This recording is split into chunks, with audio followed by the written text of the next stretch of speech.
A lot of things influence our creativity. A conversation, a beautiful landscape, an experience. These things can be the spark that needs to catch fire. But then we have to sit down and work on the song. So our songwriting skills matter. Our mood matters. And there's one thing that I overlooked for years that might matter even more, and that is our environment. So let's talk about how our environment shapes our creativity, our habits, and eventually our lives.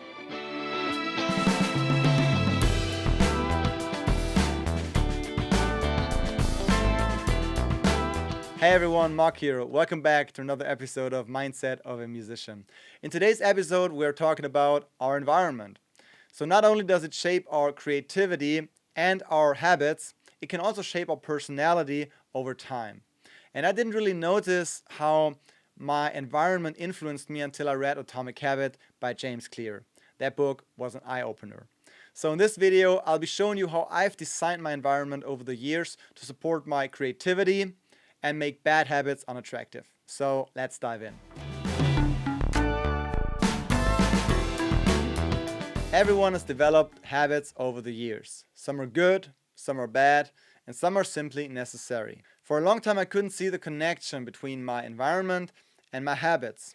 So without realizing it, my environment made bad habits harder to break and good ones harder to stick to consistently. So let me share a few examples from my own life. I grew up watching TV in the evenings as part of our family time. So over time, I developed the habit of watching TV in the evenings. And later in life, I combined that habit with what I think a lot of people do, and that is relaxing after work. So a good friend once had an honest conversation with me, and he confronted me about the way I was spending my time, because I was complaining that I did not have enough time to practice, and I hadn't even considered my TV habit because it had simply become a part of my life. So I removed the TV completely. And now suddenly, the temptation to turn it on disappeared. Nowadays, I tell my students to take the guitars out of the guitar bag as soon as they come home and leave them visible somewhere in their room. 9 out of 10 tell me that they're much more likely to practice when they do that. Same thing applies to sweets.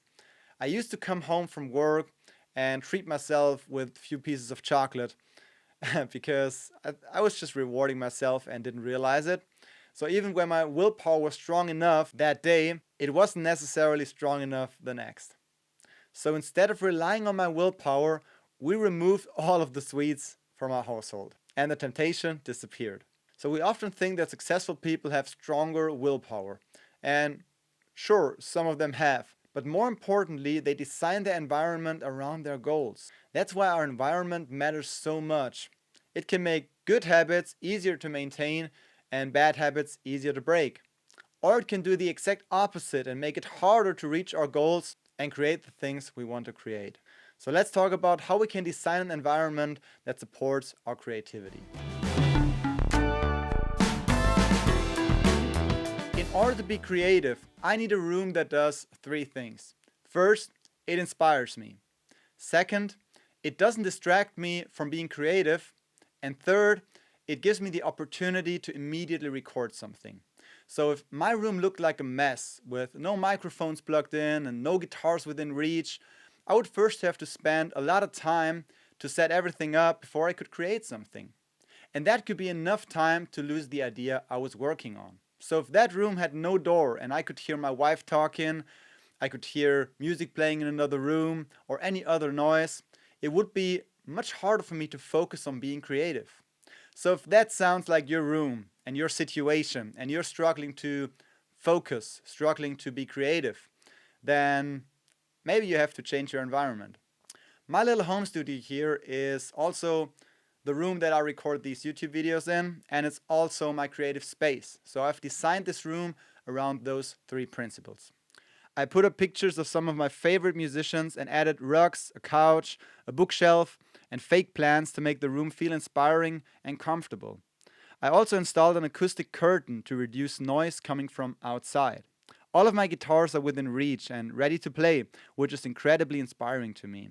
I don't have Wi-Fi in the room, and the mobile data connection is pretty bad, so it's much harder to distract myself by suddenly researching something. Then I have 3 microphones set up, so I can immediately record either vocals or acoustic guitar. The headphones can be used with every microphone in the room, which means I don't have to constantly move things around or change my setup. I also have a second monitor, which makes recording vocals in the Isobox much more efficient. To me, a creative space needs to make it possible to forget about time. So if you're constantly distracted by external influences or internal triggers, eliminate as many of them as you can. Because when inspiration hits, you want to grab whatever you need immediately, capture the idea, and turn it into something real. That's when you reduce the friction between having an idea and actually creating something. As musicians and artists, we somehow have to be present on social media. Where you post and how often is completely up to you. But if we don't show up at all, we miss out on a huge opportunity to reach people with our work. And for a long time, I struggled with spending far too much time scrolling through my feed. And to be honest, I still struggle with it sometimes. That's why I decided to redesign my digital environment instead of relying on willpower. So I went through every account I followed and unfollowed everyone who wasn't inspiring, motivating, or genuinely important to me. Of course, I still follow close friends and fellow musicians. But now when I open my feed, I'm much more likely to see something that inspires me to create instead of something that keeps me scrolling. I also use an app called OneSec, which interrupts me whenever I try to open certain apps after I've reached my daily limit. And that small interruption is often enough to make me ask myself, do I really want to open this right now? I also changed the layout of my iPhone.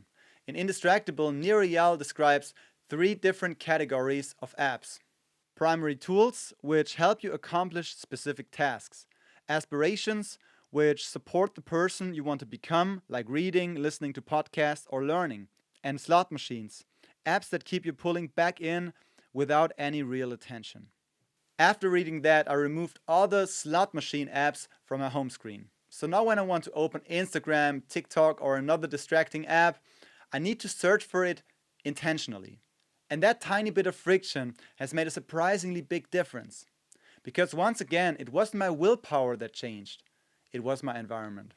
So I hope this video was an inspiration for you to redesign your creative room or to design a space according to the 3 principles I've mentioned in the first chapter. If this video was helpful to you, please leave a like and subscribe to the channel. And if you want to dive deeper into topics like this, feel free to join me in my Mindset Monday newsletter. Link is in the description. So now let me know in the comments what your creative space looks like. I'm looking forward to read your comments. Thanks so much for watching, and I'll see you in the next one.